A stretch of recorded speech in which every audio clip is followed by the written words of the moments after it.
Ambati Silks, Kanchivaram Saree Store, now in Vijayawada. Exclusive Pattu Sarees, Salwas and Lehengas, Vijayawada, Vizag. 5.5 years బాబుని కోల్పోయా ఉన్నాను. Yes, hostel ఖాళీ చేసి just 11th day accident అయింది ma'am. ఏంటి ఉలుకు పలుకు రావట్లేదని చూసే వరకే తలపై నుంచి ఇంకొక వెహికల్ వెళ్ళిపోయింది. నా పేగు బంధము 9 నెలలు మోసి కన్నరా నీ కులాల పోసి రొమ్ము పైన మోసి బ్రెయిన్ అదంతా నా ఒళ్ళోనే పడింది. బ్రెయిన్ నేను మళ్ళీ నిన్ను ఎడిసి ఉండలేనురా నా పేగు బంధమా. డబ్బులు అయితే చాలా కష్టంగా ఉండేదేమో ఇంట్లో. నాకు అదంతా తలుచుకుంటే చాలా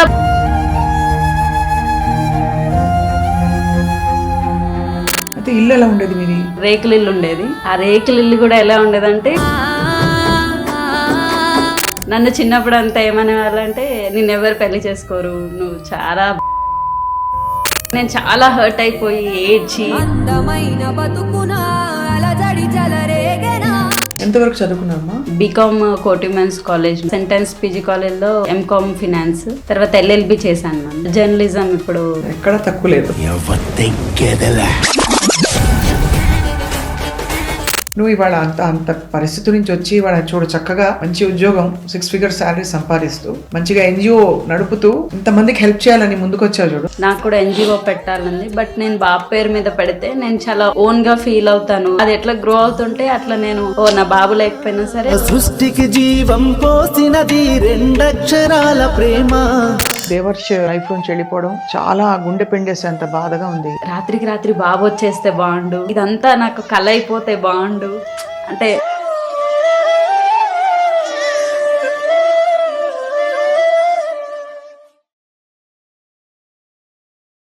అందరికీ నమస్కారం and welcome to Suman TV.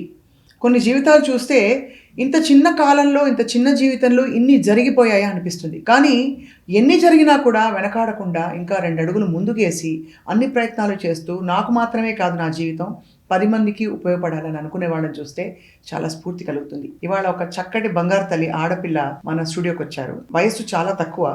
ఆ తక్కువ వయసులోనే ఎన్నో ఛాలెంజెస్ చూసి చిన్నప్పటి నుంచి అయినా సరే చదువుకుని యూపీఎస్సీ అటెంప్ట్ చేసి ఒకసారి కాదు 4 సార్లు తన కష్టాల నుంచి బయటకు వచ్చి అటెంప్ట్ చేసి ఆ తర్వాత మంచి ఉద్యోగంలో స్థిరపడమే కాకుండా 10 మందికి తనకి జరిగిన కష్టం జరగకూడదని ఎన్జిఓ స్టార్ట్ చేశారు. ఈ సోషల్ వర్క్ ప్రయాణం ఒకవైపు ఉండగా ఎన్నో ఛాలెంజెస్ తన లైఫ్లో వచ్చాయి. ఆ లైఫ్ అంతా వింటేనే మనకి చాలా ఇన్స్పైరింగ్గా ఉంటుంది. Let's talk to her. Dilleswari పేరు చాలా యూనిక్గా ఉంది. Welcome Dilleswari. Thank you so much ma'am. How are you? I'm good, thank you ma'am. So ఈ చిన్న వయసులో ఎంత చిన్నవారో చూస్తే అర్థమవుతుంది. నేను వయసు ఎందుకని చెప్పలేదు దిల్లీశ్వరి. సో మీరు ఆల్రెడీ యూపీఎస్సీ 4 times అటెంప్ట్ చేశారు. చిన్నప్పటి నుంచి రకరకాల సమస్యలు చూసుకుంటూ ఎక్కడి నుంచో హైదరాబాద్ వచ్చారు. మీ పేరెంట్స్ కదా? Tell us about yourself before we start about your NGO. Ma'am నా పేరు దిల్లీశ్వరి అలియానా. పుట్టి పెరిగిందంతా హైదరాబాద్ మ్యామ్. మొత్తం మూసాపేట అని ఒక స్లమ్ ఏరియా ఉంటుంది. తెలుసు. మొత్తం పుట్టి పెరిగిందంతా అక్కడే. బట్ మా 4 fathers అంతా శ్రీకాకుళం ఒడిస్సా బార్డర్ నుంచి మైగ్రేట్ అయ్యి ఇక్కడికి వచ్చాం మ్యామ్. సో అంటే నేనైతే కంప్లీట్గా నా పేరు ఆంధ్ర అయినా సరే నేనైతే ఒక తెలంగాణ ఇట్లా ఫీల్ అవుతాను. అంటే ఎప్పుడైనా తెలంగాణ గురించి చదువుతుంటే చాలా నాకు తెలియకుండా ఇట్లా గూస్ బంప్స్లా వస్తుండేవి. కోటి మెన్స్ కాలేజ్లో చదువుతున్నప్పుడు అప్పుడే ఈ తెలంగాణకి సంబంధించి విభజనకి సంబంధించి మూమెంట్ అవి జరిగింది. సో విమలక్క గారు వాళ్ళతో నేను కూడా పార్టిసిపేట్ చేయడము, నేను కూడా తెలంగాణ మూమెంట్లో పార్టిసిపేట్ చేసే అవకాశం కూడా దొరికింది మ్యామ్. చాలా హ్యాపీగా ఫీల్ అవుతున్నాను యాక్చువల్లీ. సో స్టూడెంట్ లీడర్గా ఉన్నారు మీరు ఒక టైంలో, అండ్ ఆల్సో ఐ థింక్ యాక్టివిస్ట్గా, సోషల్ యాక్టివిస్ట్గా, కొంత జర్నలిస్ట్గా కొంతకాలం, అండ్ దెన్ ఇండిపెండెంట్గా మీరు ఎమ్మెల్యేగా కూడా పోటీ చేసి అసలు ఒకటి కాదు చాలా కోణాలు ఉన్నాయి దిల్లీశ్వరి. ఎక్కడ మొదలు పెడతాం? మీ బాల్యం అంతా ఎలా కొనసాగింది? మీరు చాలా కష్టపడి పైకి వచ్చారని నాకు ఎవరో ఫ్రెండ్స్ చెప్పారు. Yes ma'am. అంటే చాలా మందికి కష్టం లేకుండా ఎవరైతే పైకి రారో అని అనుకుంటారు. నేను పర్సనల్గా అంటే ప్రతి ఒక్కరి లైఫ్లో ఒక ఫేజ్ ఉంటుంది. బట్ అన్నిటికంటే వరస్ట్ ఫేజ్ ఏంటంటే పావర్టీ మ్యామ్. అందులోకి వెళ్తే మనం అసలు అందులోనే ఉండిపోతాము. అదే ఒక విషియస్ సైకిల్ లాగా. అందులోంచి మనకి ఎన్ని పెద్ద పెద్ద థాట్స్ ఉంటాయి, రకరకాల ఆలోచనలు ఉంటాయి. అందులోంచి మాత్రం పావర్టీ ఉంటే ఎందులోకి రాలేము. అంటే చాలా రకాల ప్రాబ్లమ్స్ ఉంటాయి. కొంతమందికి హెల్త్ ఇష్యూస్, ఇంకా ఒక్కొక్కరికి ఒక్కొక్కటి ఉంటాయి. బట్ పావర్టీ ఎందుకో మనలో ఉన్న ఆశలను అన్నిటిని చంపేస్తుంది అని నేను పర్సనల్గా ఫీల్ అవుతాను. ఎందుకంటే పావర్టీ వల్ల మన చుట్టుపక్కల వాళ్ళు కూడా మనల్ని ఎంకరేజ్ చేసే వాళ్ళు ఉండరు. ఇన్ఫ్యాక్ట్ చాలా డిస్కరేజ్ చేసే వాళ్ళు ఉంటారు. అంటే ఫ్యామిలీలో కూడా వాళ్ళు చాలా బ్యాక్వర్డ్ ఉంటుంది, వాళ్ళ ఆలోచనలు కూడా చాలా బ్యాక్వర్డ్ ఆలోచనలు ఉంటాయి. ఎగ్జాంపుల్ నేను మ్యామ్, నన్ను చిన్నప్పుడు అంతా ఏమనేవాళ్ళంటే నిన్నెవరు పెళ్లి చేసుకోరు, నువ్వు చాలా బాగలేవు, నల్లగా ఉన్నావు, అంటే ఇలాంటి మాటలు చాలా అనేవాళ్ళు. అంటే నా అప్బ్రింగింగ్ అంతా అలాగే ఉండింది. అలా అనేవారు ఓపెన్గా డైరెక్ట్ అసలు నిన్నెవరు చేసుకోరు, నిన్నెవరు చేసుకుంటారు అంటే ఇట్లా డైరెక్ట్గా చెప్పేసేవాళ్ళు అనమాట. నేను చాలా హర్ట్ అయిపోయి ఏడ్చి అంటే చాలా లో ఫీల్ అయ్యేదాన్ని. లో ఫీల్ అయినా ఇంకా దేనికి పనికిరాను అంటే ఇట్లాగే ఫీల్ అయ్యేదాన్ని. ఒక మంచం ఉంటే మంచం కిందికి వెళ్ళిపోయి ఏడ్చుకునేదాన్ని. ఎవరైనా చూసి ఏడిస్తే కూడా కొడతారేమో అట్లా ఫీల్ అయ్యేది. అంత వెనుకబాటుతనం అంటే చాలా ఆలోచన పరంగా చాలా వెనుకబాటుతనం కదా. ఏం చేసేవాళ్ళు అమ్మ నాన్నగారు? అంటే వాళ్ళిద్దరు కూడా డైలీ వేజెస్ గానే ఉండేవాళ్ళు, రోజు కూలీలా అమ్మ వాళ్ళు? ఎస్ మ్యామ్, ఇద్దరు. డబ్బులు అయితే చాలా కష్టంగా ఉండేదేమో ఇంట్లో. చాలా చాలా కష్టం. అంటే మాకు ఈ రేషన్ రాజశేఖర్ రెడ్డి గారు వచ్చాక రైస్ కొంచెం బాగా తగ్గించారు. నేను నా చిన్నగా ఉన్నప్పుడు కూడా స్కూల్ అయిపోయిన తర్వాత వెళ్ళి నేను మా తమ్ముడు రేషన్లో చాలా పెద్ద క్యూ ఉండేది. ముసాపేటలో అంటే అందరు స్లమ్ కదా మ్యామ్, చాలామంది ఉంటారు. అంటే లైన్లో ఇలా నిల్చొని ఎప్పుడు మాకు రైస్ మాకు అది దొరికితే కూడా చాలా ఎక్కువ హ్యాపీనెస్ ఉండేదన్నమాట. ఓ మాకు ఈ మంత్కి సరిపోతాయి ఇవి. అవి యాక్చువల్గా సరిపోయి కాదు, అంటే ఒక మనిషికి 4 kgs ఇచ్చేవాళ్ళు. మేము 4 members కదా, 16 ఉండే మ్యామ్. అవి సరిపోయేవి కాదు. అండ్ అప్పుడు మనకి రాజశేఖర రెడ్డి గారు ధరలు బాగా తగ్గించారు. రేషన్ ధర అంత ₹2 అప్పుడు ₹2 తర్వాత అది ₹1 kg రైస్ గా కూడా అయింది. మేము అవి కూడా అంత ఎక్కడెక్కడ ఎవరెవరు అవసరం లేదు వద్దనుకుంటారు వాళ్ళ దగ్గర నుంచి కొంచెం ఇంకొంచెం ఒక ₹5 ₹6 అలా పెడితే వాళ్ళు ఇస్తారు కదా మ్యామ్, ఎక్కువగా వాళ్ళు తెచ్చుకుని వాళ్ళ దగ్గర నుంచి మేము ప్రొక్యూర్ చేసుకొని ఉంచుకోవడం అలా చేసేవాళ్ళం. అంటే మాకు ఆ రైస్ దొరికితే కూడా మేము చాలా అదృష్టంగా ఫీల్ అయ్యేవాళ్ళం. అయితే ఇల్లు ఎలా ఉండేది మీది? ఇల్లు అంటే చిన్న ఒక రూమే ఉండేది మ్యామ్. తర్వాత చేంజ్ అవుతూ ఉండేవాళ్ళం. ఇంటి గురించి మేబీ చెప్తే కొంతమంది ఇన్స్పైర్ అవుతారేమో, అందుకే చెప్తున్నాను మ్యామ్. ఇల్లు ఎలా ఉండేదంటే మాకు రేకుల ఇల్లు ఉండేది. ఆ రేకుల ఇల్లు కూడా ఎలా ఉండేదంటే ఇంట్లో ఉన్న సామాన్లన్నీ సరిపోయేవి కాదు వర్షం వస్తే. ఇక్కడ అక్కడ అన్ని, ఇక్కడ గ్లాస్, ఇక్కడ ఎస్ మ్యామ్, మొత్తం గోడలంతా ఇలా టచ్ చేయాలంటే భయపడే వాళ్ళం. అంటే కరెంట్ షాక్ ఏమైనా తగులుతుందేమో అలా నాకు ఒకసారి అయింది కూడా. సో అంటే అట్లా మొత్తం అప్బ్రింగింగ్ అంతా అలాగే ఉండింది. ఏమనుకోకమ్మా, నీ నవ్వులోనే నీ బాధ కనిపించిపోతుంది. బట్ ఇదంతా నేను చాలా హ్యాపీగా ఫీల్ అవుతాను. అంటే ఇక్కడ నుంచి నేను వచ్చాను కదా, ఎవరిని ఇన్స్పైర్ చేయకపోవచ్చు, బట్ అట్లీస్ట్ నా గురించి కొంతమందికి ఇట్లా తెలియాలి అన్నట్టు. ఒకటి ఏంటంటే నువ్వు ఇవాళ అంత పరిస్థితి నుంచి వచ్చి ఇవాళ చూడు చక్కగా మంచి ఉద్యోగం, 6 figure శాలరీ సంపాదిస్తూ మంచిగా NGO నడుపుతూ ఇంతమందికి హెల్ప్ చేయాలని ముందుకు వచ్చావు చూడు. That is what is touching everybody's heart. Thank you so much ma'am. దీని వెనక మన ఎక్స్పీరియన్స్ నుంచే, మన గోల్ ఏంటో మన ఎక్స్పీరియన్స్ నుంచే మనం ఫేస్ చేసిన ఇష్యూస్ నుంచే తెలిసిపోతుంది మ్యామ్. UPSC క్లియర్ చేయలేదు, చాలా నెగిటివిటీ వచ్చింది. అంటే నువ్వు ఒక చాలా చిన్న స్కూల్స్లో చదివాను మ్యామ్. మొత్తం నేను తెలుగు మీడియం బ్యాక్. కానీ చదువు ఆపే ప్రయత్నం చేశారా ఎప్పుడైనా? చాలా మ్యామ్. అంటే 10th క్లాస్లో నేను ఇంట్లో పెళ్లి చేసేస్తామన్నారు. ఆమె మాట అంతే, కాళ్ళు చేతులు కట్టేసి చేసేయండి, ఏముంది, ఆమెకి ఎవరు చేసుకోరు, వాళ్ళ ఫాదర్ ఒక ఆల్కహాల్ అడిక్టెడ్. తర్వాత అలాగే అనేవాళ్ళు, అంటే ఈ టైప్లో మాట్లాడేవాళ్ళు. సో ఆమెకి తొందరగా పెళ్లి చేసేద్దాం. మా మమ్మీ ఒక్క ఆమెని, అంటే ఎవరి లైఫ్లో అయినా మమ్మీయే రోల్ మోడల్ ఉంటారు. సో నా లైఫ్లో కూడా అంతే మ్యామ్. తను పెద్దగా చదువుకోలేదు, అసలు చదువుకోకపోయినా శ్రీకాకుళం వచ్చినా సరే నేను పడుతున్న కష్టం నా పిల్లలు పడకూడదు. అంటే వాళ్ళు ఎన్ని పార్ట్ టైం జాబ్స్ చేసినా, వాళ్ళకి సరిగ్గా బట్టలు లేకపోయినా ఏం లేకపోయినా చదువు ఆపొద్దు అని చెప్పి తనే మాకు చెప్పేది. అప్పుడు నేను కూడా ఓకే చదువు ఆపేద్దాం. నాకు అంత అకాడమిక్స్ మీద అంత ఇంట్రెస్ట్ ఉండేది కాదు మ్యామ్. అంటే నేను ఎలాంటి పర్సన్ అంటే ఏదో బుక్ పట్టి చదవాలి, రాయాలి, అస్సలు ఇలాంటి ఆలోచనే ఉండేది కాదు. జస్ట్ టీచర్ ఏం ఎక్స్ప్లెయిన్ చేస్తారో అందులోంచి జస్ట్ వినడం, ఎగ్జామ్లో అదే రాయడం తప్ప ఇట్లా బుక్ పట్టి చదవాలి అలాంటి ఆలోచన ఎందుకో నాకు కూడా అంత లేదు. అంటే ఒక అబోవ్ యావరేజ్ స్టూడెంట్గా ఉండేదాన్ని, ఏ సెక్షన్లో ఉండేదాన్ని, బట్ ఒక అబోవ్ యావరేజ్ స్టూడెంట్ లాగా. ఫ్రెండ్స్ అందరూ రకరకాల బట్టలు వేసుకునేవాళ్ళు, వాళ్ళని చూసి నాకు చాలా బట్టలు వేసుకోవాలి, మంచిగా తయారవ్వాలి, సొసైటీలో ఒక మంచి పొజిషన్లో ఉండాలి, ఇలాంటివి ఎందుకో నాకు చాలా చిన్నప్పటి నుంచి ఉండేవి. బట్ ఎప్పుడూ వేరే వాళ్ళని చూసి నేను ఎప్పుడు ఇలాంటి చెప్పులు వేసుకుంటాను, నేను ఎప్పుడు ఇలాంటి బట్టలు వేసుకుంటాను, ఇలా కొంచెం ఎక్కువగా జనాల నుంచి చూసి ఓహో ఇట్లా చదివితే మనం తర్వాత జాబ్ వస్తుంది మనకి, అప్పుడు మనకి డబ్బులు వస్తాయి అని అనిపించింది అని నాకే అనిపించేది. నాన్నగారు మరి ఆల్కహాలిక్ కదా, ఇంట్లో ఎలా సాగేది? ఆల్కహాలిక్స్ అంటే మీకు కష్టాలు చాలా వస్తాయి, వాళ్ళు తాగేసి చాలా గొడవలు చేస్తారు ఇంట్లో. చాలా అంటే నాకు అదంతా. ఎంతమంది తల్లి మీరందరూ? నేను మా తమ్ముడు ఇద్దరు. అమ్మకు చాలా కష్టమయ్యేదేమో, అంటే ఆయన ఇంటికి సరిగ్గా రాకపోవడము, మళ్ళీ తాగేసి ఎక్కడున్నారో తెలియదు, ఇలాంటి సమస్యలు ఇంకా చాలా వస్తాయి కదా. అంటే ఇవి ఇష్యూస్ అంటే మనం వాళ్ళని కూడా తప్పట్లేం మ్యామ్, వాళ్ళు కూడా అడిక్షన్లోకి వెళ్ళిపోయాక వాళ్ళు ఏం చేస్తున్నారో వాళ్ళకు కూడా తెలియదు యాక్చువల్గా. సో వాళ్ళు ఏం చేస్తున్నారో వాళ్ళకి అర్థమయ్యేది కాదు. అంటే ఎక్కడ మా ఫాదర్ ఉన్నారా అని రోజు ఈవినింగ్ ఇదొక టెన్షన్. అంటే నేను మా తమ్ముడు మా అమ్మ ముగ్గురం కూర్చొని ఒక దేవుడు పట్టం దగ్గర కూర్చొని ఏడ్చేవాళ్ళం ఒక్కొక్కసారి కనిపించకపోతే. అప్పుడు సెల్ ఫోన్స్ అవన్నీ కూడా ఉండేవి కాదు అసలు. అంటే అలా కూర్చొని ఎక్కడున్నాడు ఏంటి, ఇంక ఇప్పుడు ఎక్కడి నుంచి న్యూస్ వస్తుంది మాకు, ఈ పర్సన్కి ఏమైనా అయిందా అని. అట్లా అంటే రోజు మాకు ఇదే టెన్షన్లోనే ఉండేవాళ్ళం. అలాంటి పరిస్థితుల్లో చదువుకుని. Yes ma'am. అంటే పెద్దగా అంటే సూపర్గా చదివే వ్యక్తిని కాదు, కాకపోతే ఒక 75-80%. ఎంతవరకు చదువుకున్నారమ్మా? బీకామ్ కోటి ఉమెన్స్ కాలేజ్ నుంచి మ్యామ్. తర్వాత సెంటెన్స్ పీజీ కాలేజ్లో పీజీ ఎంకామ్ ఫినాన్స్. తర్వాత ఎల్ఎల్బి చేశాను మ్యామ్. ఎల్ఎల్బి అండ్ జర్నలిజం ఇప్పుడు ఇగ్నో నుంచి కూడా మ్యామ్ చేస్తున్నాను. ఎక్కడ తక్కువ లేదు. పిహెచ్డి చేయాలి అని అసలు ఈశ్వరి ఆఫ్ ఢిల్లీ అంటే ఢిల్లీకి రానిలాగా చక్కగా అన్ని చదువుకుని come forward to help your self and you come forward, అందరినీ హెల్ప్ చేయాలని చెప్పి. Yes ma'am. నా గోల్ అదే ఉండింది మ్యామ్. అంటే నేను ఒక జీవితంలో ఇన్ని జరుగుతాయంటే nobody can believe. So UPSC ఎందుకు ఇంత తెలివైన అమ్మాయికి యూపీఎస్సీ ఎందుకు క్రాక్ చేయలేకపోయావు అనిపించింది? మంచి అప్రోచ్ లేదేమో అనిపించింది మ్యామ్. అంటే స్టార్టింగ్లో నేను చెప్పాను కదా మ్యామ్, అకాడమిక్స్ ఎప్పుడూ చదవలేదని. బట్ పెళ్ళైన తర్వాత నాకు ఇట్లా అనిపించింది, అంటే నేను ఇంక ఇంట్లోనే ఒక కుందేళ్ళ ఉండిపోతాను, అలా కాదు, మంచి పెద్ద లెవెల్ జాబ్ చేయాలి.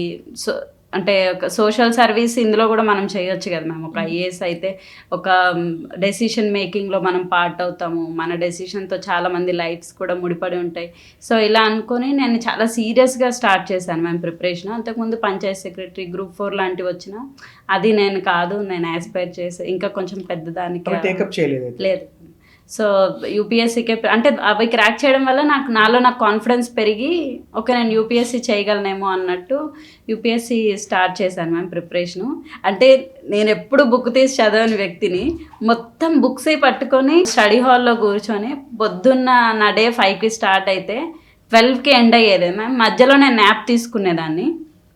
కంటిన్యూస్గా ఇది ఒక 2.5 years నా లైఫ్ మొత్తం ఇదే ఉండింది. నేను ఎట్లయినా క్రాక్ చేయాలి, బయటికి రావాలి, సొసైటీలో నేను మంచి పేరు తెచ్చుకోవాలి. అంటే ఒక చుట్టాలు ఫోన్ చేస్తే కూడా నేను టైం వేస్ట్ అనుకునేదాన్ని. ఎందుకు నాకు ఫోన్ చేశారు, ఇప్పుడు వీళ్ళంతా నా టైం తినేస్తున్నారు, నన్ను ఎందుకు ఫంక్షన్కి పిలుస్తున్నారు, పెళ్ళికి ఎందుకు పిలుస్తున్నారు, రాకపోతే నన్ను ఎందుకు పొగరు అంటున్నారు, నాకు ఇక్కడ టైం ఉంది కదా, నేను ఒక చిన్న బాబుని వదిలేసి వచ్చాను కదా ఒక 1 year. బాబా? Yes ma'am. 1 year బాబుని నేను వదిలేసి వచ్చాను. నేను అస్సలు వేస్ట్ చేయకూడదు నా టైము. అంటే ప్రతి ఒక్కటి నేను అక్కడ అతని దగ్గర మిస్ అవుతుందంతా ఇక్కడ నేను కౌంట్ చేసుకునేదాన్ని. సో ఇట్లా నేను టైం వేస్ట్ చేయొద్దు, ఎక్కడికి వెళ్ళకూడదు, బలవంతంగా ఫోన్ స్విచ్ ఆఫ్ చేయడం, చిన్న కీప్యాడ్ ఫోన్ యూజ్ చేయడం. అంటే స్మార్ట్ ఫోన్ ఉంటే మనకి అంత రకరకాల డైవర్షన్స్ వచ్చేస్తాయి అని చెప్పి ఎవరితో మాట్లాడేదని కాదు, ఒక ట్యాబ్ పెట్టుకునేదాన్ని, అందులో కూడా ఇయర్ ఫోన్స్ పెట్టుకొని ఫుడ్ తింటుంటే కూడా అవే ఏదో ఒక వీడియో చూడాలి, ఏదో ఒక న్యూస్ పేపర్ అనాలిసిస్ చూడాలి, అంత ఇదే ఆలోచనతో చాలా గట్టిగా ప్రిపేర్ అయ్యాను మ్యామ్. మధ్యలో ఎందుకో కరోనా వచ్చి కొంచెం లాక్డౌన్ అవి రావడం వల్ల కొంచెం డైవర్షన్ వచ్చి ఆ తర్వాత కూడా ఏదో ఇంటి నుంచి నేను కొన్ని వీడియోస్ చేయాలి ఇలా అన్నీ అనుకొని చేసేదాన్ని మ్యామ్ మధ్యలో. తర్వాత గ్రూప్ 1 నోటిఫికేషన్ వచ్చింది సడన్గా. నేను యూపీఎస్సీ క్రాక్ చేస్తే చేయడం కంటే గ్రూప్ 1 మన స్టేట్లో కంపీట్ అయ్యి విన్ అవ్వడం చాలా తొందరగా అయిపోతుంది, తర్వాత నేను యూపీఎస్సీ కోసం ఆలోచించవచ్చు అనుకొని గ్రూప్ 1కి మధ్యలో షిఫ్ట్ అయ్యాను మ్యామ్. కంప్లీట్ సిలబస్ అంతా మళ్ళీ వేరు. అంటే యూపీఎస్సీకి ఏముంటుందో బ్రాడ్గా ఉంటుంది, బట్ ఇవంతా లోకల్ మన తెలంగాణ సబ్జెక్ట్స్ ఉంటాయి. హిస్టరీ, ఎకానమీ, కల్చర్, జాగ్రఫీ అన్నీ ఇక్కడ ఉన్న సర్వేస్ కానీ అంతా కంప్లీట్గా ఇక్కడది ఉంటుంది మ్యామ్. మళ్ళీ ఇవంతా నేను ప్రిపేర్ అయ్యి 2 times నేను ప్రిలిమ్స్ క్వాలిఫై అయ్యే స్టేజ్లో కూడా కొన్ని ఇష్యూస్, ఇంటర్నల్ ఇష్యూస్ ఉండే మ్యామ్ అప్పుడు, పేపర్ లీకేజెస్ అవి. సో అవి కూడా నేను క్లియర్ చేయలేకపోయాను మ్యామ్. సో రెండు పడవల మీద అడుగేయొద్దు అని నాకు అప్పుడే అర్థమైంది. సో ఎటు తీసుకోక నాకు ఇంట్లో చాలా ప్రెషర్ అయిపోయింది, ఇంకెప్పుడు జాబ్ క్రాక్ చేస్తావు అంటే ఎవరు ఫోన్ చేసినా ఫస్ట్ అయిపోయావా ఐఏఎస్, లేకపోతే గ్రూప్ 1 వచ్చేసిందా, ఇలా అంటుంటే నేను ఇంకా చాలా ప్రెషర్ ఫీల్ అయిపోయేదాన్ని. సో ఏం చేయాలో అర్థం కాలేదు, చాలా కోపం వచ్చేది, అది ఎవరి మీద చూపించాలో అర్థమయ్యేది కాదు, చాలా డిప్రెస్డ్గా ఫీల్ అయ్యేదాన్ని. ఒకనొక టైంలో మొత్తం ఒక 2-3 months ప్రిపరేషన్ వదిలేసేసి ఎటైనా హ్యాపీగా తిరగాలి అంటే బాల్యం కూడా నీకు స్మూత్ గా జరగలేదు కదా దిలేశ్వరి. నేను నువ్వనేస్తున్నాను చిన్నగా కాబట్టి, అది ప్రేమతో తప్ప గౌరవం లేక కాదు. లేదు మ్యామ్, నువ్వనే పిలవండి. అంటే నీకు బాల్యం చాలా సాఫీగా హాయిగా జరుగుంటే మనకు ఆడుకోవాలనే ఆలోచన కూడా రాదు, బ్రేక్ కావాలనే ఆలోచన. ఏ వయసుకు ముచ్చట ఆ వయసు అని పెద్దవాళ్ళు ఊరికే చెప్పలేదు. నీకు had a very tough childhood అమ్మా, ఎవరు ఊహించుకోలేరు. రోజు కూలీలు రోజువారీ డబ్బులు ఇంటికి తీసుకొచ్చి తినడానికి తిండి కూడా సరిలేగా, ఇంట్లో ఇవాళ కూర ఉంటుందో లేదో, అన్నం ఉట్ట పొడి అన్నం తినడం, ఇన్ఫాక్ట్ రైస్ కూడా పక్కన ఒక్కొక్కసారి మనకు లేకపోతే వాళ్ళ దగ్గరికి వెళ్ళి అడగడం. చిన్నప్పుడు నేను కొన్ని రోజులు మళ్ళీ అమ్మమ్మ వాళ్ళ ఇంట్లో కూడా పెరిగాను మ్యామ్. అంటే మా మమ్మీకి చాలా కష్టం అయిపోయింది మా తమ్ముడిని నన్ను ఇద్దరు చూసుకోవడం. అవును, అక్కడ ఫాదర్ సరిగ్గా లేకపోతే అమ్మా మదర్కి ఎప్పుడు ఆ కష్టం వస్తుంది చాలా. అప్పుడే నేను అనుకున్నాను మ్యామ్, అంటే చిన్నప్పుడు అనుకున్నాను ఇలా నేను పెద్ద పొజిషన్కి వెళ్ళాలి, చాలా పెద్ద. తమ్ముడు ఏం చేస్తాడు ఇప్పుడు? ఇప్పుడు ఒక ప్రైవేట్ బ్యాంక్లో వర్క్ చేస్తున్నాను. చిన్నప్పటి నుంచి మాకు ఏ పార్ట్ టైం జాబ్ దొరికినా నేను అస్సలు వదిలేదాన్ని కాదు. ఎలాగ? ఫర్ ఎగ్జాంపుల్ ఎలాంటి పార్ట్ టైం జాబ్ అంటే నేను 6th class నుంచి స్టార్ట్ చేశాను మ్యామ్. ఎగ్జాక్ట్గా నా 6th అయిపోయినప్పటి నుంచి మాకు మూసాపేటలో పక్కనే ప్రశాంత్ నగర్ అని ఒక ఏరియా ఉంటుంది మ్యామ్. మొత్తం అంతా కూడా ఇండస్ట్రియల్ ఏరియా ఉంటుంది. ఒక స్మాల్ స్కేల్ ఇండస్ట్రీస్ కానీ బుక్స్, ఈ ఫ్యాన్స్ వాటికి సంబంధించి.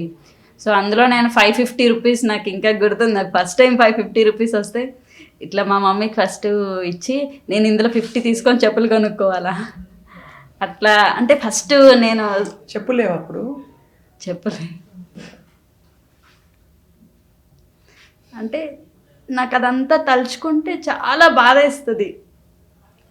అంటే అది ఎవరితో డిస్కస్ చేయాలో అర్థమే కాదు నాకు అసలు. ఏ జీవితంలో ఏ పవర్ఫుల్ జర్నీ ఉందో వాళ్ళ నుంచి అక్కడి నుంచి ఎటువైపు తీసుకెళ్తుందో తెలియదు.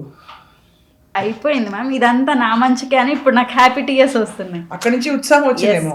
ఎగ్జాక్ట్లీ. కాదమ్మా, అయితే ఇప్పుడు ఎన్జిఓ స్టార్ట్ చేసిన అది ఎట్లా స్టార్ట్ అయింది అసలు? చిన్నప్పటి నుంచి వీళ్ళకి ఏమైనా చెయ్యాలి ఇట్లాంటి, అంటే ఈ లైఫ్స్ని మనం మొత్తం ఒకేసారి మార్చలేం, మన చేతిలో అంత పవర్ ఉండదు.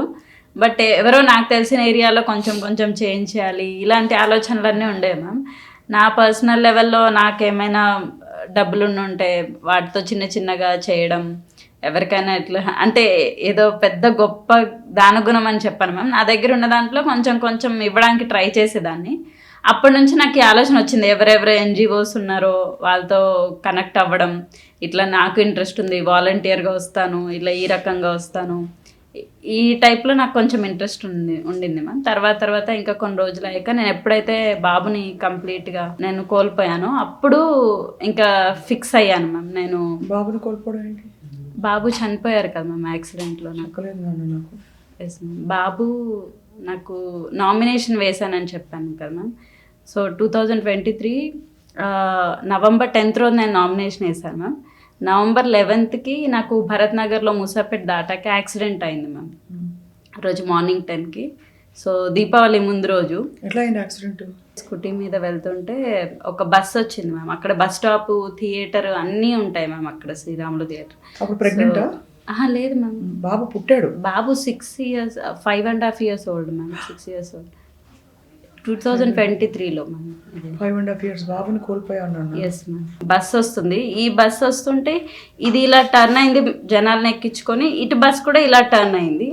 ఇటు మధ్యలో ఇంకొక టెంపో టైప్ వెహికల్ ఉంది మ్యామ్. ఈ రెండింటికి మధ్యలో మేము ఉన్నాము. ఆ బస్ టర్న్ అవ్వగానే ఈ లెఫ్ట్ హ్యాండిల్ గుద్ది కిందికి జస్ట్ పడిపోయాము. నేను లేచే వరకు ఏం కాలేదు అని బాబు కాలు చేతులు అంటే చూసుకుంటున్నాను, ఎక్కడ ఏం కాలేదు. లైక్ నేను సడన్గా అంటే ఏంటి ఉలుకు పలుకు రావట్లేదని చూసే వరకే తలపై నుంచి ఇంకొక వెహికల్ వెళ్ళిపోయి ఉండింది. అంటే ఆ బ్రెయిన్ అదంతా నా ఒళ్ళోనే పడింది. అమ్మా ప్లీజ్ చెప్పకు తల్లి. అప్పటికి నా ఆలోచన ఏముందంటే మ్యామ్, కొత్త టెక్నాలజీస్ ఎన్నో వస్తున్నాయి, పేపర్లో చదువుతాను, బాబు బ్రెయిన్ నేను మళ్ళీ పెట్టేసేస్తే ఇట్లా స్టిచెస్ వేసేస్తారు, బాబుకి మళ్ళీ మంచిగా అయిపోతుంది, ఇదే ఆలోచన అవుతా ఉంది మ్యామ్ నాకు. అంటే ఏం కాదు, అయిపోతుంది అయిపోతుంది అని అంబులెన్స్కి పిలుస్తున్నాను, గంట సేపు ఎవ్వరు రాలేదు మ్యామ్. తర్వాత నేను కాసేపటికుంటే నాకు కూడా స్పృహ కోల్పోయాను నేను. తర్వాత లైక్ గాంధీ హాస్పిటల్కి, చర్చ్ హాస్పిటల్, చాలా హాస్పిటల్స్ వెళ్తే ఎవరు తీసుకోవట్లేదు, తల్లిని తీసుకుంటామా బాబుని తీసుకోము అని. తర్వాత నేను గాంధీ హాస్పిటల్లోకి వెళ్ళాక నాకు కొంచెం తెలివి వచ్చాక బాబు ఎక్కడున్నారు అంటే మార్చురీలో ఉన్నారు, అంటే అంతకుముందు ఇట్లా చనిపోయారు అని చెప్పగానే మార్చురీకి తీసుకెళ్తున్నాము అని చెప్తే నేను వెంటనే ఇట్లా డెసిషన్, బాబు పార్ట్స్ ఏమైనా ఉంటే ఎవరికైనా అవసరం ఉంటే ఇచ్చేసేయండి అని చెప్తే వాళ్ళు ఓన్లీ ఐస్ మాత్రమే బాబువి యూజ్ చేయడం. Yes ma'am, eyes L V Prasad వాళ్ళకి ఇచ్చేసాము. అంటే నేను నా ప్రిపరేషన్ మీద నాకు కోపం వస్తుంటుంది మ్యామ్ అప్పుడప్పుడు. అంటే చిన్న బాబుని వదిలేసాను నేను, అట్లీస్ట్ బాబుని సరిగ్గా చూసుకోలేదు. లాస్ట్ మూమెంట్లో నా దగ్గరికి తెచ్చుకున్న 10 daysకే నాకు ఇలా ఎందుకు అయింది. జస్ట్ నేను బాబుని తెచ్చుకొని 10 days అయింది మ్యామ్. అప్పుడు హాస్టల్ ఖాళీ చేసి జస్ట్ 11th day యాక్సిడెంట్ అయింది మ్యామ్. ఇది నేను ఎప్పటికీ మర్చిపోలేను, నాకు నేను క్షమించుకోలేను అసలు. అలా అనుకోద్దు తల్లి, అలా అనుకోద్దమ్మా అసలు. ఇప్పుడు అందుకే ఇంతమంది పిల్లల్ని చేరదీసావు కదా ఎన్జిఓలో. ఎస్ మ్యామ్, అందుకే బాబు పేరు మీద ఎన్జిఓ పెడితే అంటే జనాలకి ఏముంటుంది అంటే మ్యామ్, ఎన్జిఓలు 100 ఉంటాయి, 1000 ఉంటాయి, చాలా మిస్యూజ్ అవుతూ ఉంటాయి. సో ఇట్లాంటివన్నీ ఉండొద్దు అని. బట్ నాకేంటంటే నా బాబు పేరు మీద పెడితే నాకు ఆ జెన్యున్గా నేను ఫీల్ అవుతాను. అయ్యో దేవుడా, భగవంతుడు చేస్తాడు. ధర్మం ఉందా, న్యాయం ఉందా? ఎన్జిఓ మిస్యూజ్ అవుతాయి, చాలామంది ఇట్లా అనుకుంటారు. నాకు కూడా ఎన్జిఓ పెట్టాలంది, బట్ నేను బాబు పేరు మీద పెడితే నేను చాలా ఓన్గా ఫీల్ అవుతాను దాన్ని. అంటే నా బాబు అది ఎట్లా గ్రో అవుతుంటే అట్లా నేను నా బాబు లేకపోయినా సరే ఆ పేరుతో, అంటే మనం రకరకాల పేర్లు పెట్టచ్చు, బట్ నేను ఆ పేరు ఎంచుకుంటే నేను ఇంకా దానికోసం నా పర్సనల్ ఎంత లెవెల్లో నేను చేయగలను అంత లెవెల్లో పెట్టి దాన్ని చాలా ఇట్లా మంచిగా పైకి తీసుకెళ్ళాలి. నేను ఎట్లా వాడికి చిన్నప్పుడు చాలా లైఫ్ ఇవ్వలేకపోయాను, మదర్ ఎఫెక్షన్ చూపించలేకపోయాను. అట్లీస్ట్ ఈ లెవెల్లో అంటే వాడే స్టార్ట్ చేశాడేమో, ఈ ఐస్ ఇచ్చి వాడే దీన్ని స్టార్ట్ చేశాడేమో అని నేను పర్సనల్గా మామూలుగా మూఢనమ్మకాలు అవి నమ్మను మ్యామ్ నేను. బట్ ఎందుకో తెలీదు, బాబు విషయానికి వచ్చేవరకు చాలా నేను మూఢనమ్మకాలు నాకు తెలియకుండా నమ్మేస్తాను. మేబీ వాడే దీనికి అంత ఇనిషియేషన్ చేసి నాతో ఇలా స్టార్ట్ చేయించాడేమో. ఇప్పుడు ఎన్జిఓ ఏమేమి చేస్తారు మీరు? ఎన్జిఓలో అన్నిటికంటే మెయిన్ హెల్త్ మ్యామ్. హెల్త్ లేకపోతే మనం ఏదాన్నైనా అచీవ్ చేయలేము. So first health related health camps కానీ ఇలాంటివన్నీ చేస్తాం మ్యామ్. సో హెల్త్ క్యాంప్స్లో చాలామందికి చాలా అనీమియా ఉంటుంది, అంటే వాళ్ళకి ఏం ప్రాబ్లం ఉందో కూడా అర్థం కాదు మ్యామ్. స్లమ్ ఏరియాలో అంటే ఎందుకు నొప్పి వస్తుందో అర్థం కాదు, కాల్షియం డెఫిషియన్సీ ఉందో లేకపోతే ఏముందో వాళ్ళకి అర్థం కాదు. సో ఇట్లాంటి హెల్త్ క్యాంప్స్ పెట్టడం, అందులో ఏవైనా సివియర్ కేసెస్ వస్తే మేము చేయగలిగేది మా సైడ్ నుంచి చేయడం. ఇంకా చాలామంది ఫౌండేషన్స్తో కొలాబ్ అవుతాం కదా మ్యామ్, వాళ్ళకి మనం ఐడెంటిఫై చేసి ఇవ్వడం. అంటే ఇమ్మీడియట్గా మన దగ్గర అంత ఫండింగ్ అలాంటి ఇష్యూస్ ఉంటాయి కదా మ్యామ్. సో అట్లా ఆల్రెడీ ఎస్టాబ్లిష్డ్ అయిన వాటికి మన రికమెండేషన్ త్రూ వాళ్ళకి ఇవ్వడం. తర్వాత వచ్చేసి ఎడ్యుకేషన్ సైడ్ నుంచి సింగిల్ పేరెంట్ చిల్డ్రన్, అలాగే ఆర్ఫన్ ఎవరైతే ఉంటారో మ్యామ్ వాళ్ళకి పేరెంట్స్ అందరూ ఉన్న వాళ్ళకి కష్టమో నష్టమో పేరెంట్స్తో ఉంటారు, బట్ పేరెంట్సే లేని వాళ్ళకి ఎవరు తోడు ఉంటారు, అంటే ఎవరో ఒకరు మేము ఉన్నాము అన్నట్టు. ఇలాంటి ఆలోచనతోటి ఎడ్యుకేషన్ కూడా వాళ్ళకి సపోర్ట్ చేయాలి. గవర్నమెంట్ స్కూల్ 1 or 2 ఉంటాయి మ్యామ్ ఏ ఏరియాకైనా, పిల్లలు చాలా ఎక్కువ మంది ఉంటారు. అక్కడ మనకు తెలియకుండా చిన్న చిన్న స్కూల్స్ ఉంటాయి మ్యామ్, ఆ స్కూల్స్లో వాళ్ళు చదువుకుంటూ ఉంటారు. సో ఆ స్కూల్స్కి వెళ్ళి ఐడెంటిఫై చేయడము, వాళ్ళతో యాక్టివిటీస్ చేయించడము. వాళ్ళకి నేను ఎట్లా అయితే చిన్నప్పుడు ఫీల్ అయ్యానో నేను ఇట్లాంటి బట్టలు వేసుకుని ఉంటే బాగుండేది అని. సో వాళ్ళకి కూడా డొనేషన్ అంటే చాలామంది ఏమనుకుంటారంటే మ్యామ్, ఏవో మన దగ్గర ఉన్న పాత బట్టలు ఇచ్చేద్దాం, అవుట్డేటెడ్ సేల్ కానీ ఇచ్చేద్దాం. దానివల్ల వాళ్ళ కాన్ఫిడెన్స్ పెరగడం కంటే తగ్గిపోతుంది మ్యామ్. ఇంకా అదే అంటే మేము సొసైటీలో చాలా లో లెవెల్లో ఉన్నాం కాబట్టి మాకు అన్ని ఇలా యూజ్డ్ ఇవ్వడము, అవుట్డేటెడ్ ఇవ్వడం ఇలా అనుకుంటారు కాబట్టి, సో మేము యూజ్డ్వి 100 ఇవ్వకపోయినా మంచి బ్రాండ్వి ఒక 2 వాళ్ళకి ఇస్తే వాళ్ళకి అసలు దాని మీద వాళ్ళకి ఇంట్రెస్ట్ పెరిగి మేము కూడా ఇట్లాంటివి యూజ్ చేయగలము. అంటే అవసరం లేనివి ఒక 100 ఇచ్చి వాళ్ళ సెల్ఫ్ ఎస్టీమ్ని తగ్గించడం కంటే అవసరం ఉన్నవి మంచి షూస్ కానీ మంచి బట్టలు కానీ అది కూడా వాళ్ళు చాలా మంచి పర్ఫార్మెన్స్ చూపించిన, లేకపోతే ఆర్ఫాన్స్ ఇలాంటి వాళ్ళకి మనం ఇస్తే వాళ్ళు ఇంకా మేబీ ఇంకా చాలా చేంజ్ని తీసుకొస్తారేమో. అదే కదా, అన్నీ ఉండే వాళ్ళ దగ్గర కంటే ఏం లేని వాళ్ళ దగ్గరికి కొంచెం పవర్ ఇస్తే వాళ్ళు చాలా పెద్ద పొజిషన్స్కి వెళ్తారేమో. అది నాకు గట్టి నమ్మకం మ్యామ్. నీ జీవితం చూస్తే నీకు నమ్మకం వచ్చి ఉంటుంది అది. లేదు దిలీశ్వరి, ఇప్పుడైతే ఎడ్యుకేషన్, వాళ్ళ బట్టలు, పిల్లల కోసం హెల్త్, ఇవన్నీ హెల్త్ ఇన్సూరెన్సెస్ కూడా ఎక్కువ, మనకి హెల్త్ ఎక్స్పెన్సెస్ ఎక్కువ అయిపోతున్నాయి కదా. సో మేము అక్కడ ఉండే ఏరియా చిల్డ్రన్ అందరికీ హెల్త్ ఇన్సూరెన్స్ చేయిస్తే ఏం ప్రాబ్లం వచ్చినా ఇన్సూరెన్స్ కంపెనీస్ చూసుకుంటాయి అన్నట్టు. సో వాళ్ళకు కూడా అవేర్నెస్ మనం కల్పించినట్టు. చాలా మందికి ఇన్సూరెన్సెస్ తీసుకోవడం అనేది తెలియదు కదా మ్యామ్. బాబు పేరేంటి ఇంతకి? దేవర్ష్. దేవర్ష్. సో మీ సంస్థ పేరు Devarsha? Yes ma'am, Devarsh foundation. Devarsh foundation. ఇప్పుడు మీరు యాక్టివ్గా ఎవరైనా వాలంటీర్ చేయాలన్నా, ఎవరైనా సహాయపడాలన్నా ఏం చేయొచ్చు మ్యామ్? వస్తువుల రూపంలో ఫర్ ష్యూర్ ఎలా అయినా ఇవ్వచ్చు మ్యామ్. డొనేషన్స్ విషయానికి వస్తే మేము పర్టికులర్గా ఒకటి ఫాలో అవుతున్నాం మ్యామ్. ఎవరి దగ్గర నుంచి మనీ తీసుకొని వాళ్ళకు కూడా ఇచ్చే వాళ్ళకు కూడా వీళ్ళు యూజ్ చేస్తున్నారో లేదో అనే ఒక డైలమా ఉండిపోతుంది. అయ్యో మేము వాళ్ళు కష్టపడిన డబ్బులే కదా మ్యామ్, అవి మనకిస్తే ఇవి మిస్యూజ్ అవుతున్నాయేమో అనే ఆలోచన కూడా వాళ్ళకి రాకూడదు. సో మేమేం చేస్తామంటే ఐడెంటిఫై చేసి మనుషుల్ని ఎవరైతే డోనర్స్ ఉంటారో వాళ్ళని వీళ్ళకి డైరెక్ట్గా లింక్ చేసేసి అదేదో మీరే ఇచ్చేసేయండి, కాకపోతే మేము ఐడెంటిఫై చేసి ఇస్తాము ఒక బ్రిడ్జ్ లాగా. సో దట్ మీకు ఏమవుతుందంటే ఇంకా సాటిస్ఫాక్షన్ ఎక్కువ ఉంటుంది, వాళ్ళకు కూడా అది చూస్తూ ఇన్ ఫ్యూచర్లో ఇంకా ఎక్కువ డొనేషన్స్ చేసే ఇది ఉంటుంది కాబట్టి. సో మేము ప్రస్తుతానికి ఒక బ్రిడ్జ్ లాగా. సో మీ నంబర్ మేము with your permission, me NGO number మేము స్క్రీన్ మీద వేస్తాం. So that interested people note చేసుకుని మిమ్మల్ని కాంటాక్ట్ అవుతారు. అప్పుడు మీరు డోనర్స్ని కనెక్ట్ చేసుకోవచ్చు. అండ్ దీనికి చాలామంది పెద్దవాళ్ళు కూడా ఒక బ్లెస్సింగ్ లాగా, ఒక గైడెన్స్ లాగా మీకు ఉంటున్నారు అని విన్నాను దిలీశ్వరి. చాలామంది అంటే సీనియర్ లెవెల్ ఆఫీసర్స్ కావచ్చు.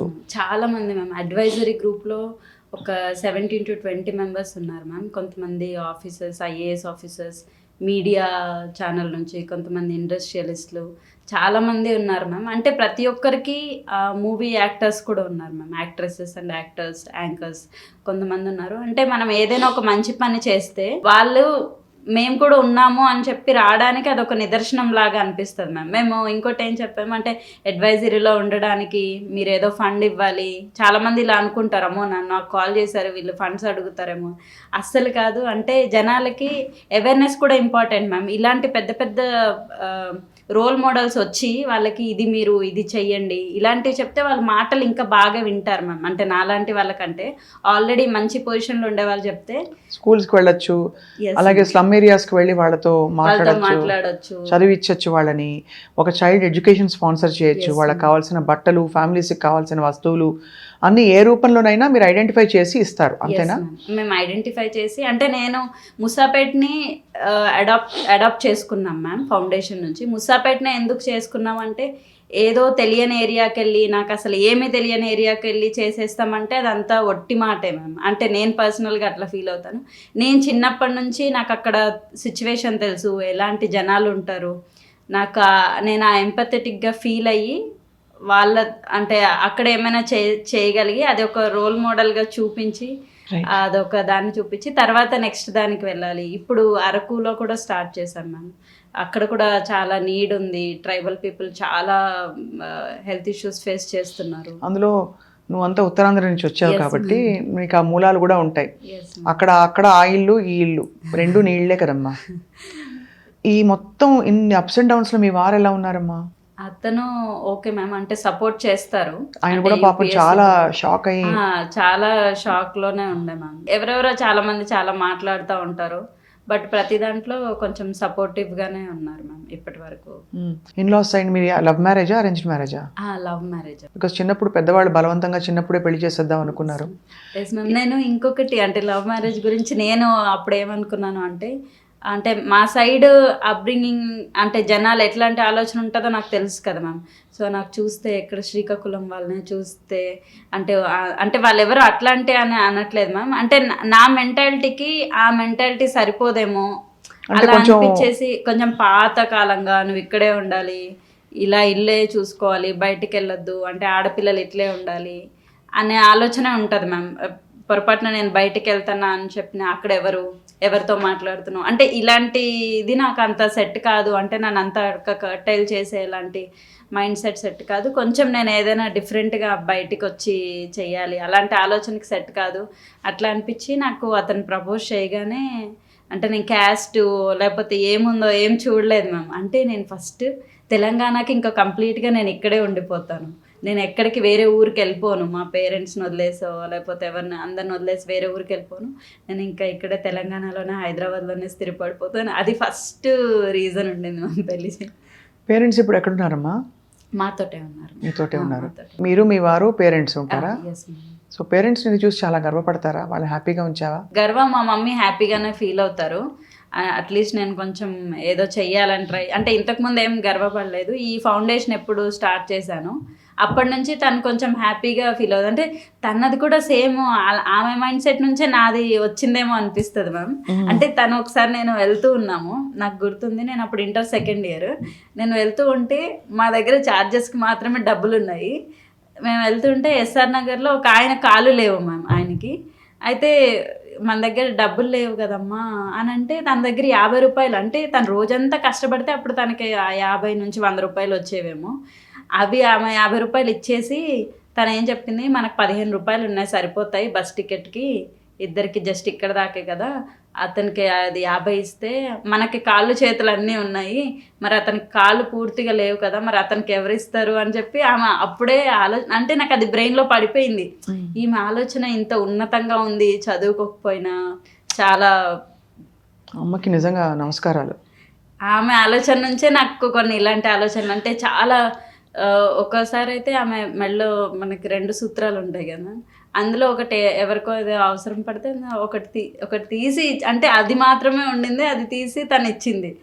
అప్పుడు నాకు ఇవన్నీ ఒక ఇది అనమాట. అంటే తనకి ఇట్లా ఇచ్చేసే గుణం చాలా ఉంది, అంటే ఏం లేకపోతేనే ఆమెకి ఇచ్చే గుణం ఉంది. అంటే అందులోంచి నేను ఎంతో కొంత నేర్చుకోవాలి, ఇంకా చదువుకున్నాను, ఇంకా నా ఉన్నతంగా ఉండాలన్న ఆలోచనలు. ఇంత చదువుకున్నావు నువ్వు, అది కూడా కష్టపడి ఏం చేసేవారు? రోజు కూలి అంటే అమ్మ వాళ్ళు ఏం పని చేసేవారు?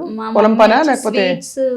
స్వీట్ హౌసెస్ ఉంటాయి కదా, అందులో స్వీట్స్ అవి చేసేవాళ్ళు, వంటలు అవి ఇంట్రెస్ట్ ఉండేది, అవి చేసేవాళ్ళు. ఇంకా మా నాన్న అంటే ఏదో ఒక డైలీ, అంటే అతను ITI చేశారు కానీ ఎందులో డ్రింక్ చేయడం వల్ల ఎవరు అంత తీసుకునేవాళ్ళు కాదు. వెళ్ళడం వచ్చినా అవేమైనా డబ్బులు తెచ్చుకున్నా అతనే తాగేసేవాళ్ళు. అంటే మా వరకు అవి డబ్బులు 1 రూపాయి కూడా వచ్చేది కాదు. ఇప్పుడు నాన్నని డిఅడిక్షన్ చేయించావా? వీలైందా? కొంతవరకు చేయించాం మ్యామ్. మనకి అంటే ఇంట్లో ఇట్లా పెద్దగా అయిన తర్వాత చెప్పడము, రకరకాల డిఅడిక్షన్వి మన ఇవే వస్తాయి కదా మ్యామ్, వాటి నుంచి అంటే చెప్పొచ్చో చెప్పకూడదో తెలియదు, అట్లాంటివి కొంచెం ఇది చేసి మాకు ఊహ వచ్చిన తర్వాత కొంచెం వరకు ఆ కంట్రోల్ చేయగలిగాం. బట్ ఫుల్గా కష్టం. అడిక్షన్ ఒకసారి వచ్చిన తర్వాత అది కష్టం మ్యామ్ ఎవరికైనా. చాలా నిష్టగా దాన్ని ఫాలో అప్ చేస్తే అవుతుంది. బట్ ఆయనకి చాలా ఏళ్ళుగా అలవాటు ఉంది కాబట్టి అలవాటైంది. కొంతవరకు ఇప్పుడు ఓకే మ్యామ్, బెటర్గా ఉన్నారు. అట్లీస్ట్ మాట వినే టైం స్థాయికి వచ్చి పేరెంట్స్ ఇప్పుడు దగ్గరగా పెట్టుకుని చూసుకుంటున్నావు. ఇప్పుడు దగ్గరే ఉన్నారు. తమ్ముడు సెటిల్ అయ్యాడు. నీ దేవర్ష్ నీ లైఫ్లోంచి వెళ్ళిపోవడం చాలా గుండె పిండేసేంత బాధగా ఉంది ఢిల్లీశ్వరి. ఏమనాలో తెలియట్లేదు తల్లి. మళ్ళీ అమ్మ వాళ్ళు అనిపించలేదా? చాలా అనిపిస్తుంది మ్యామ్. అంటే నాకేమనిపిస్తుంది అంటే ఒక మిరాకిల్ లాగా అయిపోయి రాత్రికి రాత్రి బాబు వచ్చేస్తే బాగుండు, ఇదంతా నాకు కల అయిపోతే బాగుండు, అంటే మళ్ళీ ఫస్ట్ నుంచి నేను అసలు ఆయనకేం మిస్ చేశానో అది అస్సలు మిస్ చేయొద్దు, ఇవన్నీ రోజు పశ్చాత్తాపడుతూనే ఉంటాను మ్యామ్. అంటే నాకు ఏదో ఒక టైంలో ఏడుపు వస్తూనే ఉంటుంది. లేదు నా తల్లి, అది భగవంతుడి రాతలు ఎలా ఉంటాయో తెలియదు. ఒకటే నువ్వు అది ఆ కష్టాన్ని కూడా ఇలా మలుచుకున్నావు చూడు, ఒక NGO పెట్టి బాబు పేరు మీద, అందరి పిల్లలకి నేను పడ్డ కష్టం నా వేరే పిల్లలకు వద్దని ఎస్ ఆ మనసే నేను గెలిపిస్తుంది తప్పకుండా. Thank you so much ma'am. And నీ ఎన్జిఓకి అన్ని విధాల సుమన్ టీవీ మేమందరం సభ్యులం కాకుండా మా ప్రేక్షకులు కూడా నువ్వు అన్నట్టు అంత ట్రాన్స్పరెన్సీతో డైరెక్ట్గా ఎవరైతే తీసుకుంటున్నారో ఇచ్చే వాళ్ళకి తీసుకోనే వాళ్ళకి వారధిగా మాత్రమే నిలిచి డైరెక్ట్గా వాళ్ళు వీళ్ళకే ఇచ్చేలాగా ఆ సిస్టమ్ పెట్టడం అనేది నీ నిజాయితీకి నీ ట్రాన్స్పరెన్సీకి పెద్ద ఒక ఏం చెప్పాలి తార్కాణం. ప్లస్ పెద్ద పెద్ద వాళ్ళు బ్లెస్ చేసి గైడెన్స్ ఇస్తున్నారు. నీ ఎన్జిఓ నిజంగా చాలామంది సమస్యలు తీరుస్తుందని నా నమ్మకం అమ్మా. అండ్ నా వైపు నుంచి నేను మొదలు పెడతాను ఇవాళ మన షో అవ్వంగానే నేనేం చేయగలుగుతానో నువ్వు చెప్పు, నన్ను ఒక డోనీతో కనెక్ట్ చేయి, వాళ్ళకి ఏం అవసరం చెప్పు, నేను ఇస్తాను. Thank you so much. It's my promise. Thank you. అంటే మ్యామ్ మీ సైడ్ నుంచి మనం ఏదో ఇచ్చేసేస్తే వాళ్ళు ఏదో ఒక్క రోజుకి వాళ్ళు చేంజ్ అయిపోరు మ్యామ్. వాళ్ళ మైండ్ సెట్ని చేంజ్ చేయగలిగితే మనం ఏదైనా వాళ్ళకి ఇచ్చినట్టే మ్యామ్. అంటే ఇంకేది కావాలంటే అది నా టైమా, మీ టైమే కావాలి. ఇంకేం కావాలో అంటే చెప్పు. మీలాంటి ఇట్లా ఒక సొసైటీలో మంచి పేరు తెచ్చుకున్న వాళ్ళ దగ్గర నుంచి సెల్ఫిష్ గా ఆలోచిస్తున్నాను అనుకోండి, డబ్బు కంటే మెయిన్ టైమే ఇంపార్టెంట్ మ్యామ్. నేను వస్తాను, నా టైమే ఇవ్వాలి, మీరు ఇన్స్పైర్ చేయాలి. ఇట్లా చూడండి, ఇలా ఇలా చేస్తే మీరు ఇలా అవుతారు అంటే ప్రాపర్ గైడెన్స్ లేక మనం చాలా దగ్గరలో అయిపోతాం మ్యామ్. డ్రగ్ అడిక్ట్స్ అయిపోతారు, క్రిమినల్ మెంటాలిటీ ఎక్కువ పెరిగిపోతుంది. అంటే ప్రాపర్ గైడెన్స్ నమ్మకం లేకపోవడం వల్ల ఇవన్నీ అవుతాయి. మనం వాళ్ళ కరెక్ట్ టైంలో కరెక్ట్గా మనం చేయగలిగితే, మంచి అవేర్నెస్ క్యాంపెయిన్స్ ఇవ్వగలిగితే అదే వాళ్ళ లైఫ్లో చాలా పెద్ద చేంజ్ మ్యామ్. మనం ఏదో ఫుడ్ పెట్టేస్తాము, ఒక్క పూటకే వాళ్ళ కడుపు నిండిపోతుంది. బట్టలు ఇస్తాము, ఒక 5-6 నెలలు వేసుకుంటారు, చిరిగిపోతాయి. అంటే మంచి ఎడ్యుకేషన్, హెల్త్, మంచి గైడెన్స్ మ్యామ్, ఈ 3 ఇవ్వగలిగితే We will support ఏదైనా you in సరే. every way. నీ జీవితం చూసి 3-4 విజయాలు కనిపిస్తున్నాయి. ఏంటంటే ఎన్ని పరిస్థితులు ఉన్నా, ఇంట్లో తినడానికి లేకపోయినా, చదువు ఆగిపోయే పరిస్థితులున్నా, ఈజీ మెథడ్ అని పెళ్లి చేసుకుని పంపించి అవన్నీ ఎదుర్కొని చదువుకుని 2 పీజీలు, ఒక LLB, ఇప్పుడు ఇంకా జర్నలిజం కూడా చేస్తున్నావు. ఇంత చదువుకున్నావు, పైకి వచ్చావు. రెండోది నీ కన్న బిడ్డ చేతుల మీద పెంచి నీ కడుపు చించుకుని పుట్టిన బిడ్డ పోతే కూడా నువ్వు అది కూడా వెనకాడకుండా దాని మీద ఎన్జిఓ స్టార్ట్ చేసావు తప్ప ఆ దుఃఖాన్ని దిగమింగుకొని అదొక పెద్ద విజయం తల్లి. అండ్ అన్నిటికంటే ఎక్కువ ఏంటంటే విజయం, బాల్యం కోల్పోయిన వాళ్ళందరూ అదొక కారణం అయిపోతున్న వాళ్ళ లైఫ్స్ అన్నీ దారి తప్పడానికి. నువ్వు అన్నట్టు డ్రగ్ అడిక్ట్స్ అవ్వడానికో, ఆల్కహాల్ అడిక్ట్స్ అవ్వడానికో. ఇన్ఫ్యాక్ట్ సైకాలజీలో పరిశోధన కూడా జరుగుతుంది, అడల్ట్ చిల్డ్రన్ ఆఫ్ ఆల్కహాలిక్స్ అని. వై ఆల్కహాలిక్స్ పిల్లలు ఆ అడిక్షన్ని తీసుకుని వాళ్ళ లైఫ్స్, వాళ్ళ మైండ్ సెట్ మారిపోతుందని. అవేవి కాదని ఆ బ్యారియర్స్ తెంచుకున్నావు చూడు. నిజంగా పార్వతీదేవి పేరు పెట్టుకున్నందుకు యూ హ్యావ్ వన్. ఆదిశక్తి స్వరూపం అని చెప్పావు మాకు ఇవాళ. Thank you so much ma'am. No words. అంటే నన్ను ఎవరు, ఇది నా ఫస్ట్ ఇంటర్వ్యూ, నన్ను ఎవరు ఇప్పటిదాకా మీలాగా అంత ప్రేస్ చేయలేదు. అంటే నా ఫ్రెండ్స్ సర్కిల్లో వాళ్ళు కొంచెం పొగిడేవాళ్ళు, బట్ అమ్మ గుప్పిడు ఇప్పుడు కథలు ఎందుకు తీసుకొస్తావు ఇలాంటి వాళ్ళని? 10 మందికి తెలిస్తే మన కష్టం వచ్చింది అనుకునే వాళ్ళకు ఒక ఊరట. లేదు ఇంత కష్టం చూసి ఇవిడు ఇలా ఉన్నారా, మనం కూడా ఉండొచ్చు కదా అని ఒక ఇన్స్పిరేషన్. రెండోది చెప్పుకుంటే మీ పాయింట్ ఆఫ్ వ్యూ నుంచి కూడా మీకు కూడా ఒక మనసు తేలిక అవుతుంది. అక్కడ దాచుకుని ఫస్ట్ అంటే మాట్లాడుతున్నప్పుడు అంతా నా కళ్ళల్లో ఇలా నీళ్ళు తిరుగుతుంది, నేను ఒక ఫేక్ స్మైల్ ఇస్తున్నాను అని నాకు అర్థమైపోతుంది. అంటే బట్ నేను ఆ స్మైల్ ఇవ్వాలా ఏడవాలా రెండిటికి ఒక అంటే కన్ఫ్యూజ్డ్ స్టేట్ ఆఫ్ మైండ్లో ఉండింది. సో ఇప్పుడు కొంచెం నార్మల్గా తప్పకుండా I think you have a lot of great work to do in the world. 100 మంది నీకు దేవర్షిలాగా వచ్చి బుజ్జి కన్నలకి నువ్వు ఇంకా అమ్మలాగా చాలా చేస్తావు.